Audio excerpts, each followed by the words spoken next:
ओम शांति 6/9/2023। आज की मुरली चिंतन।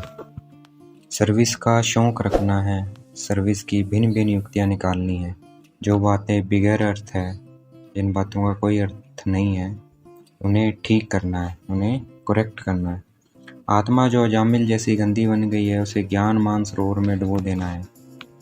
ज्ञान सागर में डूबे रहेंगे तो आत्मा की मैल साफ हो जाएगी। ब्राह्मणों के लिए सबसे बड़ा पाप है बाप की आज्ञा न मानना। बाप की पहली आज्ञा है हमें शिव बाबा को निरंतर याद करना है। ये शिव बाबा की पहली आज्ञा है। माता पिता अक्षर भारत में प्रचलित है क्योंकि भगवान भारत में आते हैं और ब्रह्मा के शरीर में आकर हमारे माता पिता बनते हैं।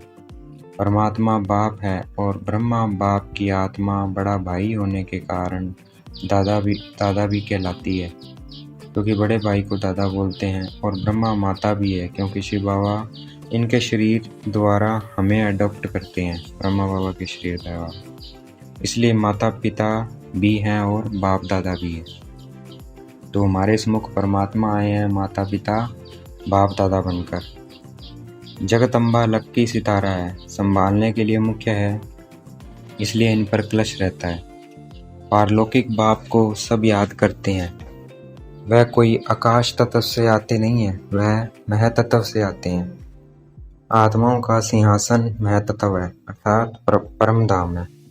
आकाश में तो हम जीव आत्माएं रहती हैं।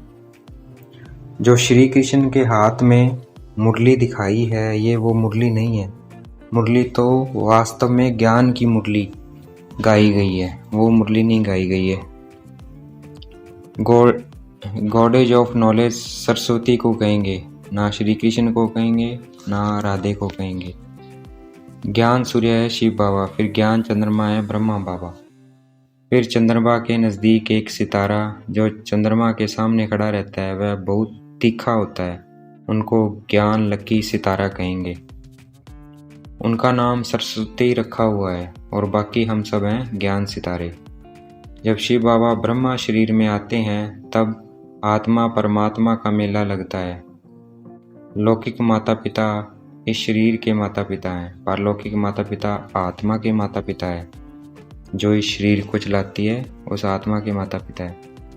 लौकिक माता पिता से अल्पकाल क्षण भंगुर सुख का वर्षा मिलता है। लौकिक माता पिता से अल्पकाल क्षण भंगुर सुख का वर्षा मिलता है, सुख का वर्षा मिलता आया है। और पारलौकिक माता पिता आत्मा के माता पिता से 21 जन्मों का सुख का वर्षा एक ही बार हमें इस संगम पर मिलता है।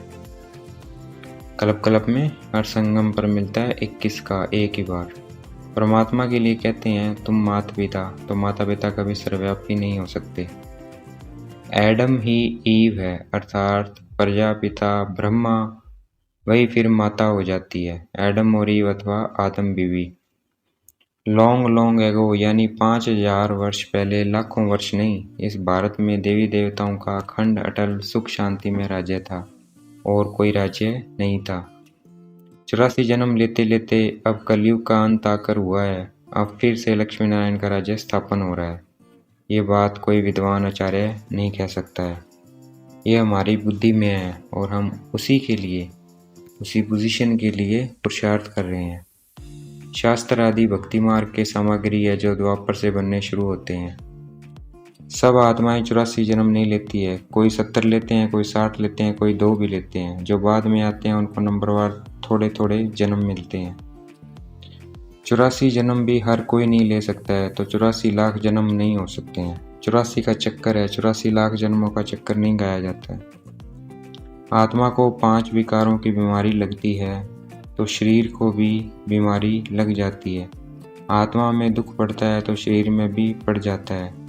यह बातें शास्त्रों में नहीं है। अगर निरोगी रहना है तो आत्मा को इन 5 विकारों से मुक्त करना है। जैसे दशाएं बदलती है तो पूछते हैं कौन सी दशा बैठी हुई है, फिर वे लोग बताते हैं। वैसे ही सच्ची कमाई में भी बच्चों पर दशाएं बैठती है। कोई पर राहु की दशा बैठती है, काला मुंह कर लेते हैं। सतयुग त्रेता में बृहस्पति की दशा थी। फिर माया ने थप्पड़ लगाया तो राहु की दशा बैठ गई। काम में गिरा, माया का थप्पड़ मतलब काम में गिरा और फट से राहु का ग्रहण लगा और ताला बंद हो जाता है। ये है गुप्त कड़ी सजा। ये कमाई है, कमाई में माया के विघ्न पड़ते हैं। भारतवासी ही पवित्र से अपवित्र बनते हैं तो उन्हों को थमाने के लिए ये सन्यासी है। मरम्मत के लिए ये पवित्रता है, ये पवित्रता है। पवित्रता की ताकत से ही सृष्टि इतना चलती है। अभी तो वे भी पतित बन गए हैं, सन्यासी आदि भी पतित बन गए हैं, तो हमें उनकी भी सर्विस करनी है। सर्विस का हम बच्चों को बहुत बहुत शौक रखना है। बेकायदे कोई भी चलन नहीं चलनी है, सच्ची कमाई करनी है और करानी है। राहु की दशा कभी न बैठे, इसके लिए बाप के फरमान पर सदा चलना है, बाबा की श्रीमत पर सदा चलना है। आज का वरदान, याद और सेवा द्वारा सब चक्रों को समाप्त कर क्षमा पर फिदा होने वाले सच्चे परवाने भव। आज का स्लोगन, जो सच्चे पारस बने हैं उनके संग में लोहा सदृश आत्माएं भी सोना बन जाती है। जो सच्चे पारस बने हैं उनके संग में लोहा सदृश आत्माएं भी सोना बन जाती है। अच्छा, ओम शांति। शुक्रिया बेटे बाबा, शुक्रिया।